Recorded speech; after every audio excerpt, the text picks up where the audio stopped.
शौर्य के साथ चाहिए नम्रता, नववर्ष में बढ़ेगी ग्रहों की शुभता। अंक शास्त्र के अनुसार 2026 इस नववर्ष के स्वामी सूर्य है। 9 मूलांक के स्वामी मंगल देव है। रवि और मंगल ये दोनों अग्नि तत्व के ग्रह माने जाते हैं। एक राजा है तो दूसरा सेनापति है। दोनों का कारकत्व एक दूसरे के लिए सहयोगी है।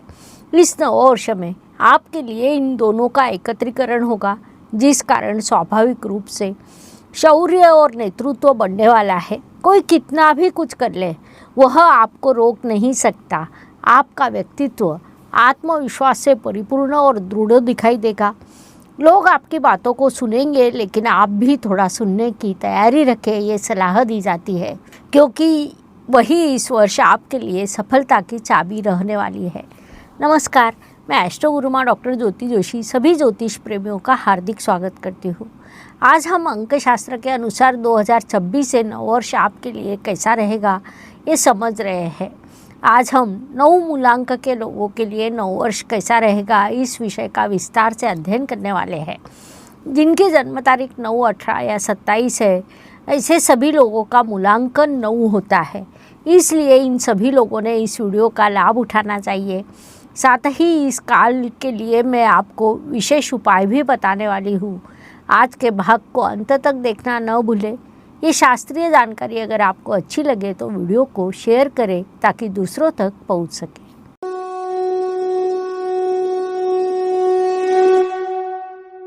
आज हम 2026 से नववर्ष 9 मूलांक के जातकों के लिए कैसा रहेगा इस विषय का अध्ययन करेंगे।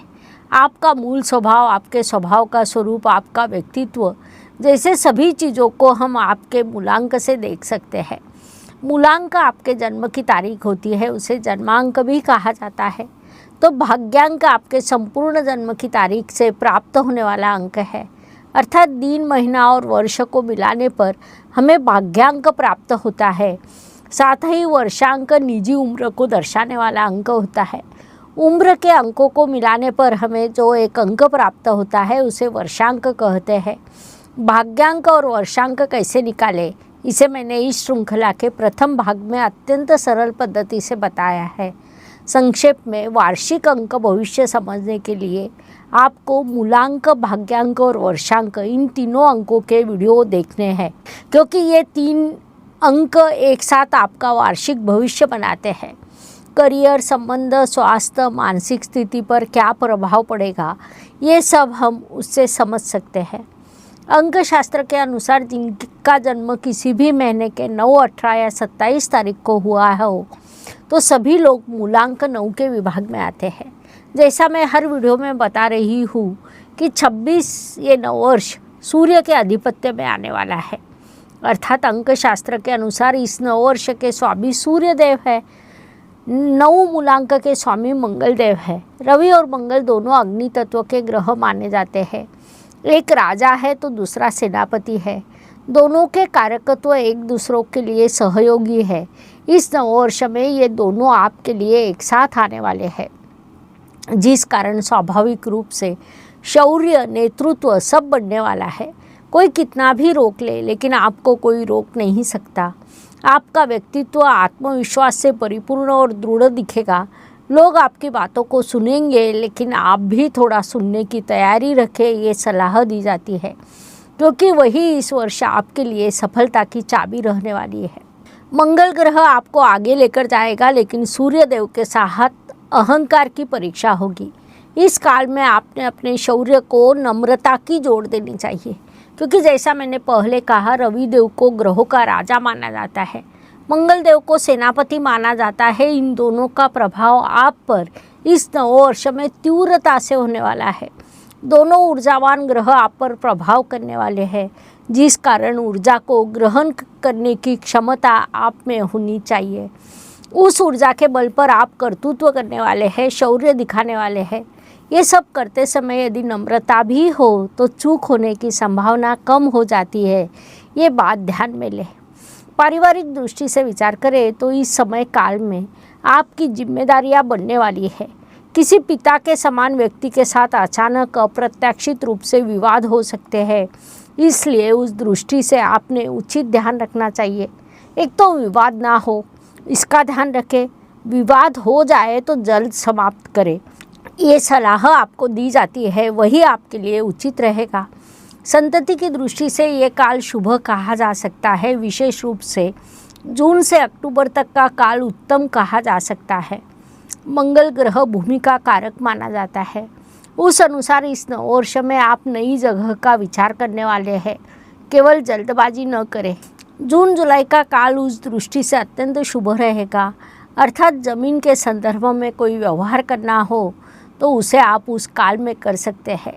इस दृष्टि से अधिक प्रयास कर सकते हैं। केवल कोई भी निर्णय सोच समझकर और शांति से लें।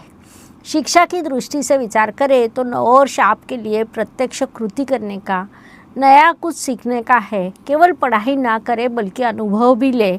इस काल में विद्यार्थियों के लिए वही उचित रहेगा। जो विद्यार्थी प्रतियोगिता परीक्षा की तैयारी कर रहे हैं उनके लिए ये काल अनुकूल कहा जा सकता है।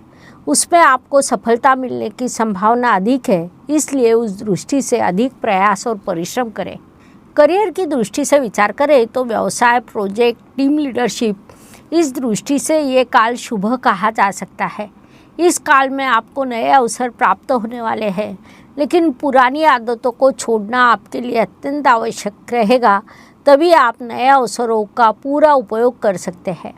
किसी भी चीज़ का तनाव आए तो उस पर विचार करें, लेकिन जल्दबाजी में निर्णय लेना टालें, क्योंकि उसमें चूक होने की संभावना को नकारा नहीं जा सकता।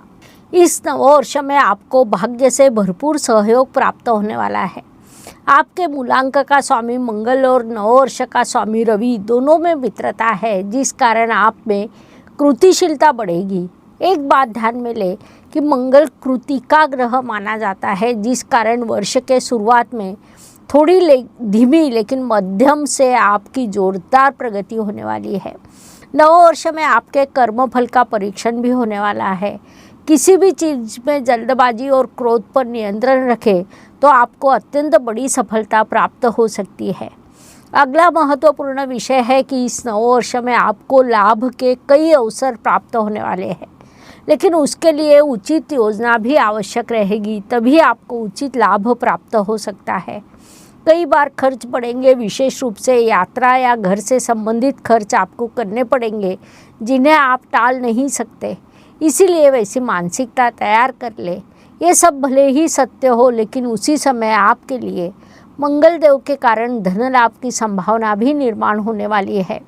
उस खर्च की अधिक चिंता न करें। लड़ने का धैर्य आपकी पहचान होती है। लड़ने के लिए आप सदैव तैयार रहते हैं। गिरकर दोबारा उठना ये आपकी शक्ति है। इस नववर्ष में आपकी जीत निश्चित है, लेकिन उसके लिए हृदय में श्रद्धा और कर्म में ज्वाला होना आवश्यक रहने वाला है। एक और महत्वपूर्ण बात है कि इस नववर्ष में आपके नेतृत्व गुण बढ़ने वाले हैं। लोग आपके पास मार्गदर्शन लेने के लिए आएंगे। आपकी सलाह दूसरों के लिए मार्गदर्शक रहेगी, जिस कारण आपको प्रतिष्ठा और सामाजिक सम्मान भी मिलेगा। इस काल में आपके लिए आत्मसम्मान रखना आवश्यक रहने वाला है। प्रकाश का उपयोग केवल अपने लिए नहीं बल्कि दूसरों को देने के लिए करना चाहिए। ज्ञान, सेवा और कर्म ही जीवन की मुख्य शक्ति होती है। जब आप इस मार्ग पर चलते हैं तो सूर्य, चंद्रमा, मंगल, बुध, गुरु, शुक्र, शनि ये सभी आपके साथ होते हैं। सभी ग्रह आपके लिए शुभ बनते हैं। सभी ग्रहों से आपको सकारात्मक प्रभाव प्राप्त होते हैं। ये बात आपने मुख्य रूप से ध्यान में लेनी चाहिए। उपायों की दृष्टि से विचार करें तो मूलांक 9 के जातकों ने ओम अंगारकाय नमः इस मंगल ग्रह के मंत्र का जाप करना चाहिए। वृद्ध लोगों की सेवा करनी चाहिए। लाल या पीले रंग का अधिक उपयोग करें। इन सभी उपायों के आपको अत्यंत शुभ परिणाम प्राप्त होंगे, इसलिए उन्हें अवश्य करें। संक्षेप में 2026 में 9 मूलांक के जातकों ने कर्म करना चाहिए, लेकिन फल की चिंता नहीं। संयम रखें, अंतर्मन को जागरूक रखें, प्रयासों में ईमानदारी रखें, ये सलाह आपको दी जाती है। इस प्रकार 9 मूलांक के जातकों के लिए नववर्ष कैसा रहेगा ये समझने के लिए इतनी जानकारी पर्याप्त है। हम यही रुकते हैं। अगले भाग में हम ज्योतिष के नवीनतम जानकारी के साथ पुनश्च मिलेंगे। शास्त्रीय जानकारी आपको अच्छी लगी हो तो वीडियो को शेयर करना ना भूलें, ताकि दूसरों तक पहुंच सके।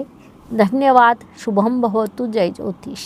ज्योतिष का अध्ययन तथा शास्त्र की शास्त्रीय तरीके से पढ़ाई करने के लिए मेरी 2 किताबें प्रकाशित हो चुकी है, उनका अवश्य लाभ लीजिए।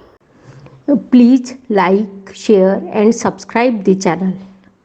और हाँ, बेल आइकॉन दबाना ना भूलें। धन्यवाद।